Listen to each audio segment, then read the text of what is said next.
गौरी पुत्र गणेश भगवान की जय।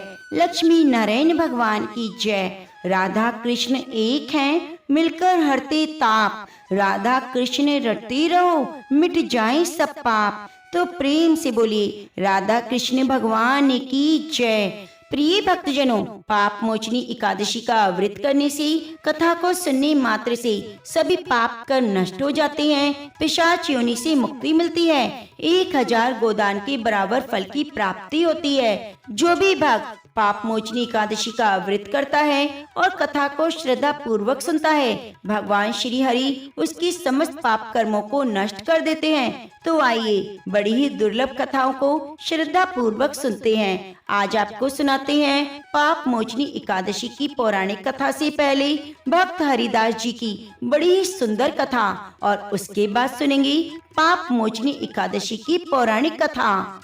प्रिय भक्तजनों, आपसे निवेदन है, कथा को सुनने से पहले कमेंट बॉक्स में हरे कृष्णा जरूर लिखिए और कथा के अंत तक बने रहिएगा। कथा अच्छी लगी तो चैनल को सब्सक्राइब कर लीजिएगा। किसी गांव में हरिदास जी नाम के एक बहुत बड़े ठाकुर जी के भक्त रहते थे। वे दिन रात ठाकुर जी की सेवा में लगे रहते, लेकिन उनकी एक परेशानी थी, वे विवाह नहीं कर रहे थे। इससे उनके चाहने वाले रिश्तेदार बहुत परेशान हुए। वे पूछते हैं, हरिदास तुम विवाह कब करोगे? तो हरिदास जी की एक ही शर्त थी, वे किसी एक ऐसी कन्या से विवाह करेंगे जो खुद भी ठाकुर जी की बहुत बड़ी भक्त हो। उनकी यह शर्त सुनकर रिश्तेदारों ने हरिदास जी के लिए लड़की ढूंढना प्रारंभ किया। फिर कुछ दिन बाद ठाकुर जी की कृपा से रिश्तेदार हरिदास जी के लिए रिश्ता ढूंढ कर लाए। हरिदास जी को बताया, मैंने आपके लिए कन्या ढूंढ ली है, किंतु उस कन्या की भी एक शर्त है। वे कहती है, मैं उसी पुरुष से विवाह करूंगी जो प्रतिदिन 1000 संतों को भोजन कराता हो। यह सुनकर तो हरिदास जी बहुत प्रसन्न हुए और बोले, मुझे ऐसी भक्ति भाव वाली कन्या चाहिए, तुरंत मेरा विवाह करा दो। ठाकुर जी की कृपा से हरिदास जी का विवाह हो गया। अब शर्त अनुसार हरिदास जी प्रतिदिन 1000 संतों को भोजन कराने लगे। कुछ साल तक सब अच्छा चलता रहा। फिर कुछ दिनों बाद हरिदास जी का धन धीरे धीरे समाप्त होने लगा। यह देखकर उन्हें चिंता हुई, लेकिन उन्होंने यह बात अपनी पत्नी को नहीं बताई। उन्हें चिंता थी, मैंने तो अपनी पत्नी को वचन दिया है, मैं प्रतिदिन 1000 संतों को भोजन कराऊंगा। हरिदास जी ने अपनी सेवा जारी रखी। वह कई लोगों से कर्ज लेकर संतों की सेवा करते। हरिदास जी को ठाकुर जी का भक्त जानकर लोग उन्हें कर्ज दे दिया करते, लेकिन कुछ समय बाद हरिदास जी कर्ज चुका नहीं पाए तो लोगों ने उन्हें कर्जा देना बंद कर दिया। अब हरिदास जी के मन में आया, मैं धन कहाँ से लाऊं? तब एक दिन उन्होंने सोचा, मैं चोरी करके संतों की सेवा करूंगा। आपको यह जानकर आश्चर्य होगा, हरिदास जी धन की चोरी नहीं करते थे। वे संपन्न लोगों के यहाँ से केवल अनाज और भंडारे में प्रयोग होने वाली वस्तुएं ही चुराते और संतों की सेवा करते। धीरे धीरे पूरे शहर में चर्चा हो गई, कोई चोर है जो अन्न चुरा रहा है, और शहर के सभी धनवान लोग सतर्क हो गए। उन्होंने अपने अपने भंडारों में पहरेदार बिठा दिए, जिससे कोई भी अनाज को ना चुरा पाए। यह देखकर तो हरिदास जी परेशान हो गए, उनके पास अन्न नहीं बचा था। ठाकुर जी अपने भक्त की सारी लीला देख रहे थे। ठाकुर जी हरिदास जी से बहुत प्रसन्न हुए कि देखो कैसे बेचारा चोरी करके मेरा नाम लेने वाले संतों की सेवा कर रहा है। एक दिन ठाकुर जी के मन में आया, आज मैं चलता हूँ हरिदास जी से मिलने। ठाकुर जी ने खूब सुंदर सा श्रृंगार किया, महंगे महंगे हीरे जवाहरात के जेवर पहने, सोने की छड़ी ली। यह देखकर माँ लक्ष्मी ने पूछा, प्रभु आप कहाँ जा रहे हैं? तब ठाकुर जी ने कहा, मैं अपने भक्त से मिलने जा रहा हूँ। फिर रुक्मणी ने कहा, प्रभु मैं भी आपके साथ चलूंगी। रुक्मणी जी ने खूब सारे गहने जेवर पहन लिए, श्रृंगार किया और ठाकुर जी के साथ चलने का निर्णय लिया। उधर हरिदास जी सोच रहे थे, अब तो किसी भी तरह से किसी का अन्न नहीं चुरा सकता। तब हरिदास जी ने सोचा, ऐसा करता हूँ, कोई धनवान व्यक्ति अगर इधर से गुजरता है तो मैं उसको लूट लूंगा, जिससे मैं प्रतिदिन 1000 संतों को भोजन करा सकूं। हरिदास जी की यही सोच थी और यही सोच एक सुनसान सड़क पर बैठ गए। थोड़ी देर में इसी मार्ग से ठाकुर जी और रुक्मणी जी गुजरने लगे। उन दोनों ने सेठ और सेठानी का रूप बनाया। यह देखते ही हरिदास जी ने सोचा, अरे वाह, अगर मैं इन दोनों को लूट लूंगा तो कम से कम 10 साल तक तो भंडारा करने के लिए धन की कमी नहीं पड़ेगी। हरिदास जी उस सेठ के पास गए और कहा, जय श्री कृष्ण, राधे राधे सेठ जी। उनके ऐसा कहने से सेठ बने ठाकुर जी गुस्सा गए और कहने लगे, अरे मूर्ख, किसका नाम ले लिया? मैं किसी भगवान को नहीं मानता। और तुम्हें पता है इस नगर में चोर घूम रहा है, वे चोरी करता है अन्न की, जेवर की। यह सुनकर हरिदास जी ने सोचा, कहीं ये मुझे पहचान ना ले। फिर मन ही मन हरिदास जी ने सोचा, यह तो भगवान की निंदा कर रहा है, इसे तो मैं आज अच्छे से सबक सिखाऊंगा और पूरी तरह से लूट लूंगा, ताकि इसका धन संतों की सेवा में लग सके और कुछ पुण्य मिल जाए। हरिदास जी ने सेठ जी से पूछा, आप दोनों लोग कहाँ जा रहे हो? सेठ जी ने कहा, हमें नगर के उस पार जाना है। तो हरिदास जी ने कहा, मुझे नगर के उस पार जाने का एक छोटा रास्ता पता है जो जंगल से होकर जाता है। तो सेठ जी ने कहा, चलो तो मुझे रास्ता दिखाओ। तो हरिदास जी ने कहा, अभी मैं अपने घर होकर आता हूँ और फिर आपको लेकर चलता हूँ। सेठ जी ने कुछ सोने की मोहरें दी तो हरिदास जी ने खुशी खुशी ले ली। मन में सोचा, अरे वाह, आज तो संतों की सेवा का जुगाड़ हो गया। अब मैं इसे लूटकर 10 साल तक संतों की सेवा करूंगा। हरिदास जी जल्दी से अपने घर जाकर अपनी पत्नी को सोने की मोहरों से खरीदा हुआ अन्न देकर आते हैं और कहते हैं, तुम 1000 संतों को भोजन कराओ, मैं अभी और अंधन का जुगाड़ करके आता हूँ। इतना कहकर हरिदास जी उस सेठ सेठानी को जंगल की तरफ ले जाने लगे। थोड़ी ही देर में हरिदास जी अपना रौद्र रूप दिखाते हुए लाठी पटक कर उस सेठ और सेठानी से बोले, तुम दोनों अपना सारा जेवर गहना इस अंग वस्त्र में रख दो। इस नगर का चोर हरिदास मैं हूँ। यह देखकर ठाकुर जी बने सेठ जी कांपने लगे। रुक्मणी जी मन ही मन हंसने लगी। देखो सारी जगत के स्वामी कैसे एक अंध भक्त से कांप रहे हैं। ठाकुर जी ने रुक्मणी जी को कोहनी मारी और कहा, तुम भी कांपो, यह तो मेरा भक्त है, ताकि इसको लगे हम लोग डर गए। हरिदास जी ने उनके सारे जेवर रखवा लिए और ठाकुर जी की लाठी भी छीन ली। ठाकुर जी बोले, अरे ये मेरी लाठी कहाँ लिए जा रहे हो? यह तो मेरे बुढ़ापे का सहारा है। हरिदास जी ने उसकी एक न सुनी और छड़ी ले ली। सेठानी ने भी सारे गहने जेवर सब दे दिए। अंत में सेठ जी की उंगली में एक अंगूठी बच गई थी तो हरिदास जी ने वह भी उतरवा ली। तो सेठ जी ने कहा, यह अंगूठी मुझे उतर नहीं रही, मैंने बहुत प्रयास किया। हरिदास जी कहने लगे, सेठ तुम भगवान की निंदा करते हो, इसलिए चाहे मुझे तुम्हारी उंगली ही काटनी पड़े, मैं तो अंगूठी लेकर रहूंगा। जैसे हरिदास जी सेठ की उंगली काटने चले, वैसे ठाकुर जी बने सेठ अपने असली रूप में आ गए। स्वयं द्वारकाधीश वहाँ खड़े हो गए। सेठानी रुक्मणी का रूप में प्रकट हो गई। यह देखकर हरिदास तो हैरान हो गया और कहने लगा, अरे प्रभु, मैं तो महापापी हूँ जो अपने स्वामी को नहीं पहचान सका। मुझे कठोर से कठोर दंड दीजिए और अपना सर जमीन पर पटकने लगा। ये देखकर ठाकुर जी ने कहा, अरे तू तो मेरा प्रिय भक्त है, तू इन चोरी के पैसों से मेरे संतों को भोजन कराता है, इसलिए तू पापी नहीं। ठाकुर जी कहते हैं, संत सेवा में जिसका धन लगता है उसको ही पुण्य मिलता है। तुमने तो उन धनवान लोगों का आन धन चुराया जो कभी भगवान की भक्ति नहीं करते थे, इसलिए उनके अन्न और धन को चुराकर तुमने तो संत सेवा की है। उससे उन लोगों को भी बहुत पुण्य मिला और उनके पाप भी नष्ट हो गए। इसलिए मैं तुमसे बहुत प्रसन्न हूँ। तुम्हारी इस भक्ति भाव को देखकर मैं और रुक्मणी जी सेठ सेठानी के रूप में आए हैं। तुम क्या सोचते हो, इन जेवरों को चुराकर 10 साल ही संत सेवा कर पाओगे? मैं तुम्हें इतना धन और जेवर दूंगा जिससे तुम जब तक जीवन रहेगा तब तक प्रति दिन 1000 संतों को भोजन कराओगे। यह सुनकर हरिदास जी की आंखों में आंसू आ गए। कहने लगे, प्रभु आप कितने दयालु हैं। फिर ठाकुर जी बोले, अब मैं चलता हूँ। यह सुनकर हरिदास बोला, प्रभु मैं एक आपसे बात कहना चाहता हूँ। प्रतिदिन 1000 संतों को भोजन कराने की शर्त मेरी पत्नी ने रखी थी, इसलिए वह भी इस पुण्य की असली भागीदार है।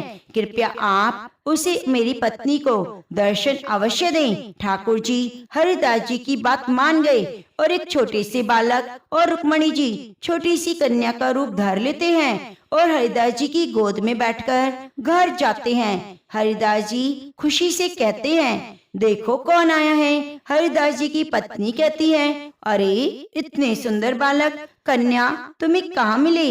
हरिदास जी ने कहा, ये स्वयं जगन्नाथ जी श्री द्वारकाधीश है। यह माता और ये माँ रुक्मणी है। ऐसा कहते ठाकुर जी अपने असली रूप में आ गए। रुक्मणी जी माता के रूप में आ गई और उसको दर्शन दिए, जिससे उसका जीवन भी धन्य हो गया। ठाकुर जी और माता अंतर ध्यान हो गए। आज के कलयुग में सुलक्षणा पत्नी का मिलना भी बहुत भाग्य की बात है। जैसे हरिदास जी की पत्नी के संकल्प ने हरिदास जी और उसकी पत्नी को ठाकुर जी के दर्शन कराए, ऐसे सभी पतित को भगवत प्राप्ति की ओर अग्रसर होना चाहिए। तो प्रेम से बोलिए राधा कृष्ण भगवान की जय। प्रिय भक्तजनों, अब आइए सुनते हैं एकादशी की पौराणिक कथा। अर्जुन ने भगवान श्री कृष्ण से कहा, हे मधुसूदन, आपने फाल्गुन मास की शुक्ल पक्ष की एकादशी अर्थात आमल की एकादशी के बारे में विस्तार पूर्वक बतलाया। चैत्र माह के कृष्ण पक्ष में आने वाली एकादशी का क्या नाम है, उसकी विधि क्या है? कृपया कर आप मेरी बढ़ती हुई जिज्ञासा को शांत कीजिए। भगवान श्री कृष्ण ने कहा, हे अर्जुन, चैत्र माह के कृष्ण पक्ष की एकादशी को पाप मोचनी एकादशी के नाम से जाना जाता है। एक बार की बात है, पृथ्वीपति राजा मानधाता ने लोमस ऋषि से यही प्रश्न किया था जो तुमने मुझसे किया है। अतः जो कुछ भी ऋषि लोमस ने राजा मानधाता को बतलाया वही मैं तुम्हें बतलाता हूँ। राजा मानधाता ने महर्षि से पूछा, हे ऋषि श्रेष्ठ, मनुष्य के पापों का मोचन किस प्रकार संभव है? कृपया कोई सरल उपाय बताएं जिससे सभी को सहज में ही पापों से छुटकारा मिल जाए। महर्षि लोमस ने कहा, हे नृपति, चैत्र माह के कृष्ण पक्ष की एकादशी का नाम पाप मोचनी एकादशी है। उसके व्रत के प्रभाव से मनुष्यों के अनेक पाप नष्ट हो जाते हैं। मैं तुम्हें इस व्रत की कथा सुनाता हूँ, ध्यान पूर्वक सुनो। प्राचीन समय में चैत्र रथ नाम का एक वन था। उसमें अप्सराएं किन्नरों के साथ विहार करती थीं। वहाँ सदैव वसंत का मौसम रहता, अर्थात उस जगह सदा नाना प्रकार के पुष्प खिले रहते। कभी गंधर्व कन्याएं विहार किया करती, कभी देवेंद्र अन्य देवताओं के साथ क्रीड़ा किया करते। उसी वन में मेधावी नाम के ऋषि भी तपस्या में लीन थे। वे शिव भक्त थे। एक दिन मंजू घोषा नाम की एक अप्सरा ने उनको मोहित कर उनकी निकटता का लाभ उठाने की चेष्टा की। इसलिए वे कुछ दूरी पर बैठकर बीना बजाकर मधुर स्वर में गाने लगी। उसी समय शिव भक्त महर्षि मेधावी को कामदेव भी जीतने का प्रयास करने लगे। कामदेव ने उस सुंदर अप्सरा के भ्रू का धनुष बनाया, कटाक्ष को उनकी प्रत्यंशा बनाया और नेत्रों को मंजू घोषा अप्सरा का सेनापति बनाया। इस तरह कामदेव अपने शत्रु भक्त को जीतने को तैयार हुआ। उस समय महर्षि भी युवा अवस्था में थे और बहुत ही सुडौल शरीर के थे। उन्होंने यज्ञोपवीत और दंड धारण कर रखा था। वे दूसरे कामदेव के समान प्रतीत हो रहे थे। उस मुनि को देखकर कामदेव के वश में हुई मंजू घोषा ने धीरे धीरे मधुर वाणी से वीणा पर गायन शुरू किया। तो महर्षि मेधावी भी मंजू घोषा के मधुर गाने पर और उनके सौंदर्य पर मोहित हो गए। ये अप्सरा मेधावी मुनि को कामदेव से पीड़ित जानकर जानकर उनसे आलिंगन करने लगी। महर्षि मेधावी उनके सौंदर्य पर मोहित होकर शिव रहस्य को भूल गए और काम के वशीभूत होकर उनके साथ रमण करने लगे। काम के वशीभूत होने के कारण मुनि को उस समय दिन रात का कुछ भी ज्ञान ना रहा और काफी समय तक रमण करते रहे। उसके बाद मंजू घोषा उस मुनि से बोली, हे ऋषिवर, अब मुझे बहुत समय हो गया, अतः स्वर्ग जाने की आज्ञा दीजिए। अप्सरा की बात सुनकर ऋषि ने कहा, हे मोहिनी, संध्या को तो आई हो, प्रातः काल होने पर चली जाना। ऋषि के ऐसे वचनों को सुनकर अप्सरा उनके साथ रमण करने लगी। इसी प्रकार दोनों ने बहुत समय साथ में बिताया।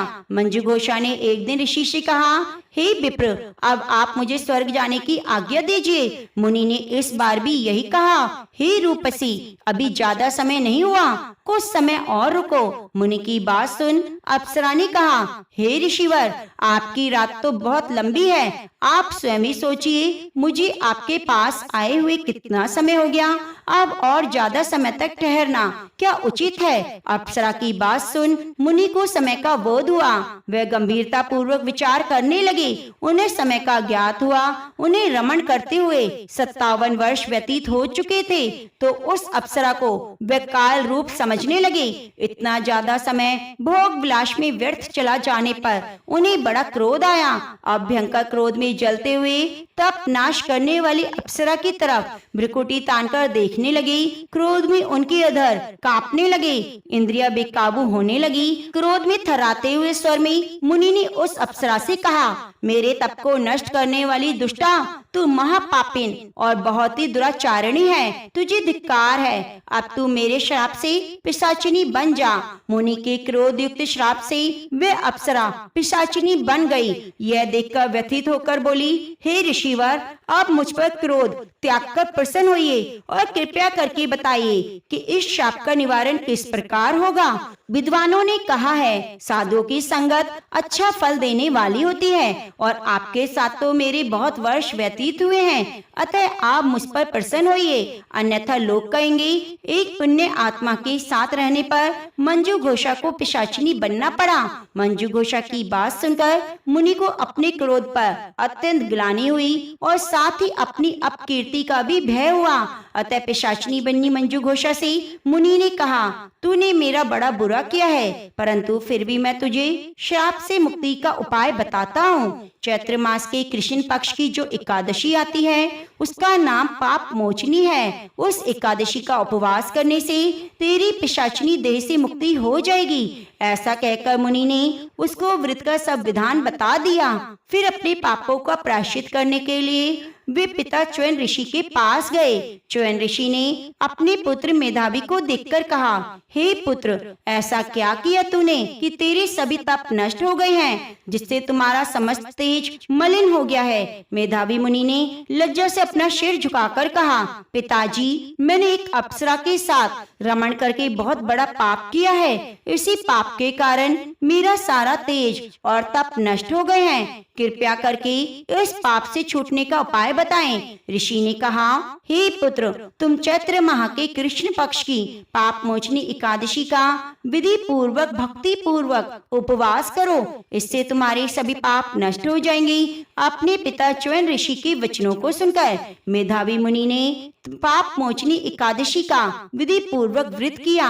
उसके प्रभाव से सभी पाप नष्ट हो गए। मंजू घोषा अप्सरा भी पाप मोचनी एकादशी का उपवास करने से पिशाचिनी देह से मुक्त हो गई और सुंदर अप्सरा बन गई और स्वर्गलोक में चली गई।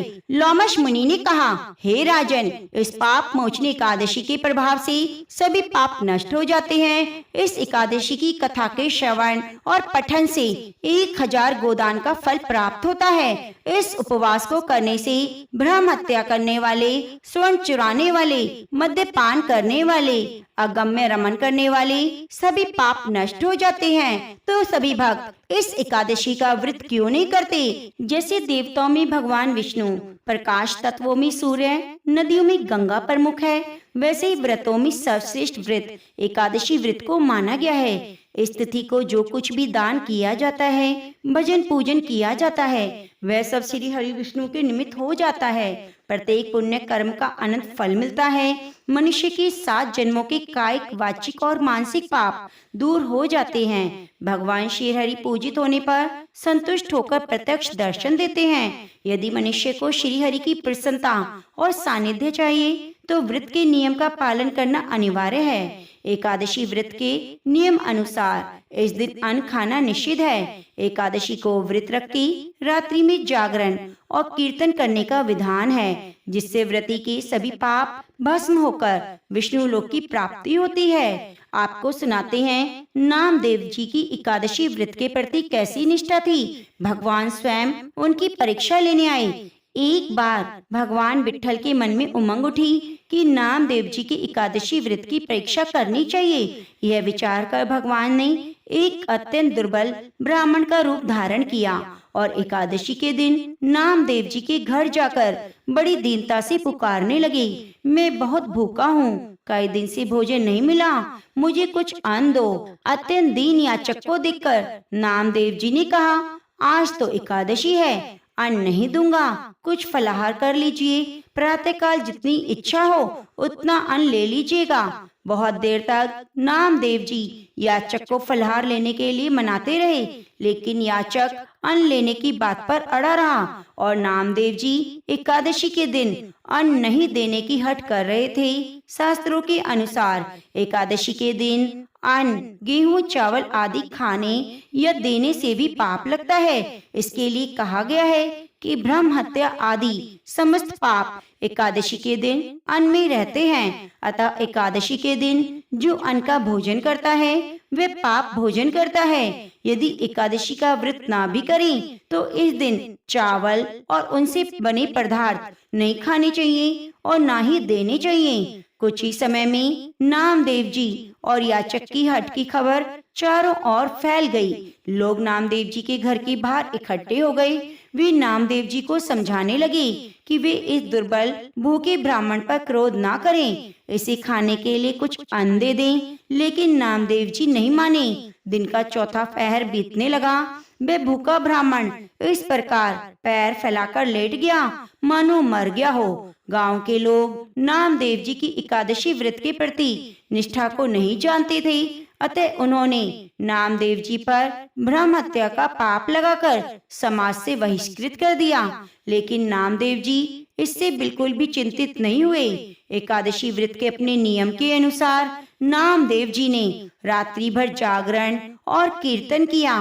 प्रातःकाल होते ही उन्होंने चिता बनाई और उस ब्राह्मण के मृत शरीर को गोद में लेकर चिता पर बैठ गए। लोगों ने जब ऐसा करने से मना किया तो उन्होंने कहा, इस हत्यारे शरीर को न रखकर प्रायश्चित स्वरूप इसे भस्म कर देना ही उचित है। उसी समय भगवान प्रकट हो गए और मुस्कुराकर कहने लगे, मैंने तो तुम्हारी परीक्षा ली थी, तुम्हारी एकादशी व्रत के प्रति मैंने निष्ठा देख ली, वह मेरे मन को बहुत प्रिय लगी, मुझे उनसे बहुत सुख मिला। ऐसा कहकर भगवान अंतर ध्यान हो गए। लोगों ने जब भगवान की यह लीला देखी तो नामदेव जी के चरणों में नतमस्तक हो गए और उनके भक्त बन गए। एक बार नामदेव जी के घर एकादशी की रात्रि में कीर्तन और जागरण हो रहा था। कीर्तन में उपस्थित भक्तों को प्यास लगी तो नामदेव जी को जल लाने नदी पर गए, लेकिन मार्ग में एक प्रेत के भय से कोई भी व्यक्ति उनके साथ नहीं आया। नामदेव जी को आया देखकर प्रेत ने विकराल रूप धारण कर लिया और अपने साथियों सहित चारों ओर फेरी लगाने लगा। नामदेव जी इससे जरा भी भयभीत नहीं हुए।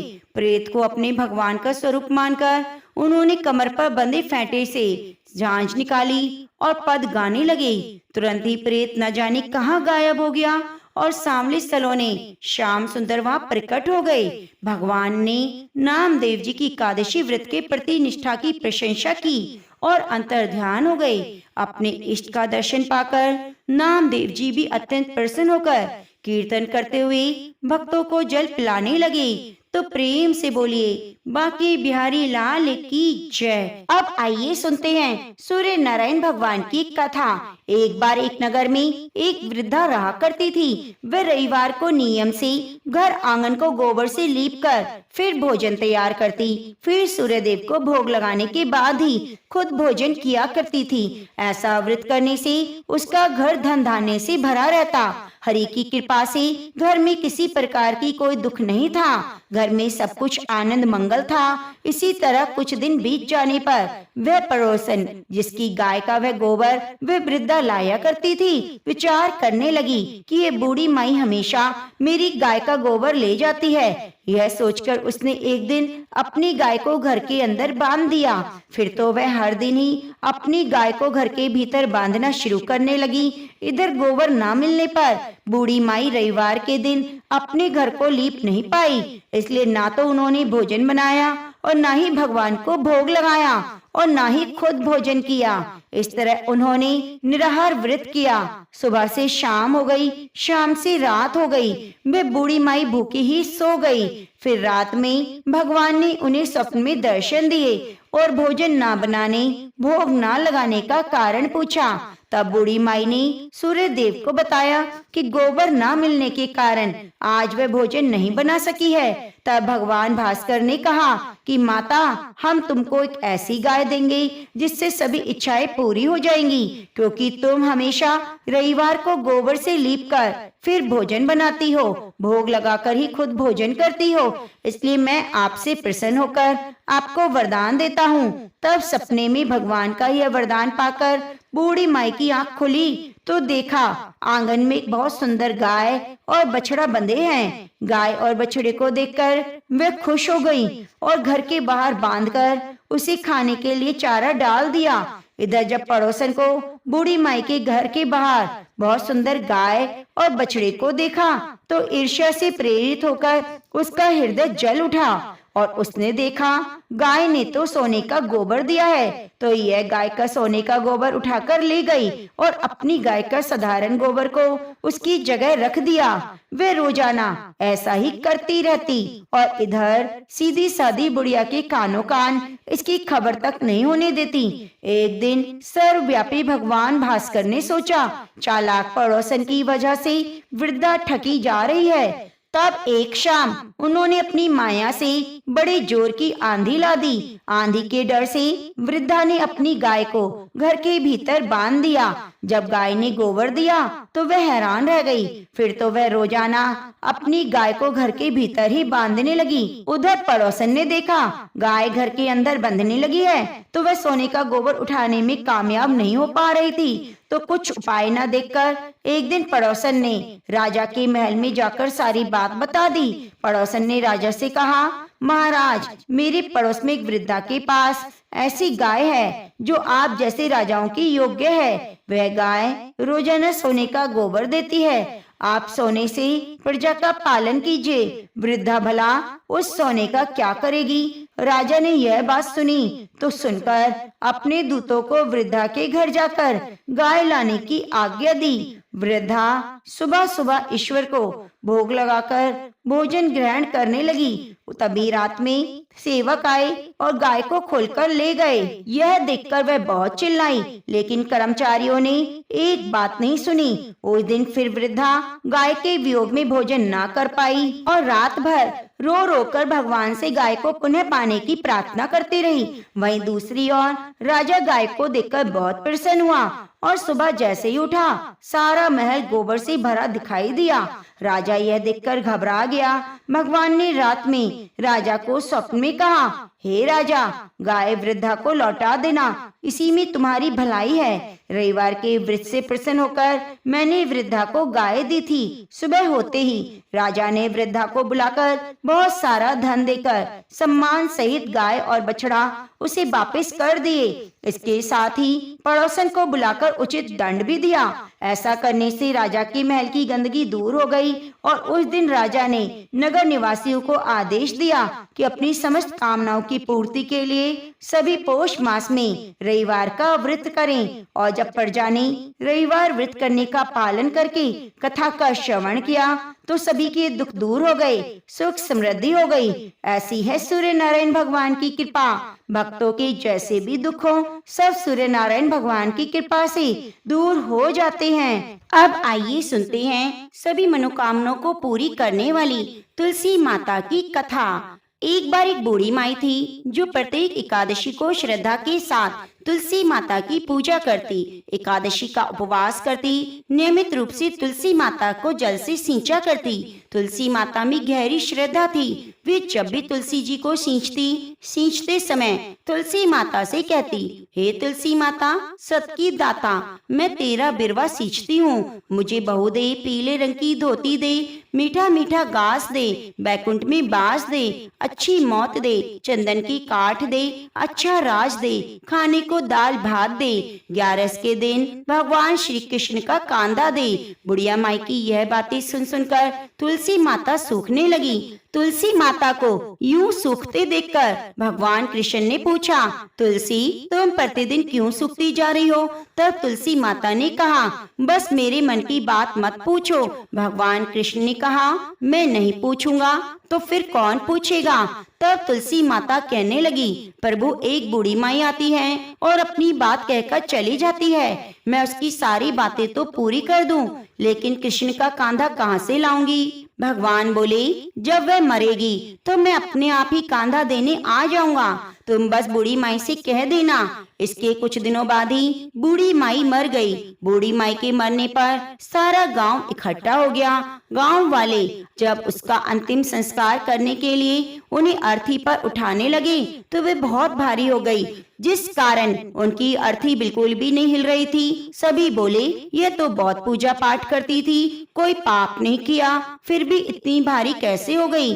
तभी वहाँ बूढ़े ब्राह्मण के वेश में भगवान कृष्ण आए और बोले, भाइयों यह भीड़ कैसी है? तब गांव वालों ने बताया, एक बूढ़ी माई मर गई है और वह इतनी पापिन थी कि उसकी अर्थी तो उठ ही नहीं रही, वे बहुत भारी हो गई है। ब्राह्मण रूपधारी भगवान कृष्ण बोले, मुझे इसके कान में कुछ कहने दो, फिर यह उठ जाएगी। तब गांव वालों के कहने पर भगवान कृष्ण बूढ़ी माई के कान के पास जाकर उसके कान में बोले, हे माई तू अपने मन की बात कर ले, पीताम्बर की धोती ले, मीठा मीठा घास ले, बैकुंठ में बास ले, चटके की चाल ले, चंदन की काठ ले, झालर की झिनकार ले, दाल भात का जीवन ले और ले कृष्ण का कांधा। अब तो भगवान की ये सब बातें सुनकर बूढ़ी माई हल्की हो गई। भगवान स्वयं उसे अपने कंधे पर ले गए। इस तरह बूढ़ी माई को मुक्ति मिल गई और वह वैकुंठ को चली गई। हे तुलसी माता, जैसे आपने इस बूढ़ी माई की मुक्ति करी वैसे सभी की करना। जैसे भगवान ने उन्हें कांधा दिया वैसे हमें भी देना। तो प्रेम से बोले, कृष्ण भगवान की जय, तुलसी माता की जय।